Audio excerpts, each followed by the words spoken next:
Així hi ha les coses.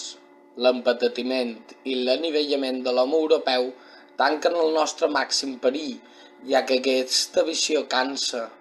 Avui no veiem res que aspiri a ser més gran. Barruntem que descendim cada cop més baix, cap a alguna cosa més feble, més manso, més prudent, més mediocre, més indiferent, més xinès, més cristià. L'home, sens dubte, es torna cada vegada millor. Justament en això rau la fatalitat d'Europa. En perdre la por a l'home, també hem perdut l'amor a ell, el respecte a ell, l'esperança en ell, la voluntat d'arribar-nos-hi. Actualment la visió de l'home cansa. Que és avui el nihilisme si no és això? Estem cansats de l'home.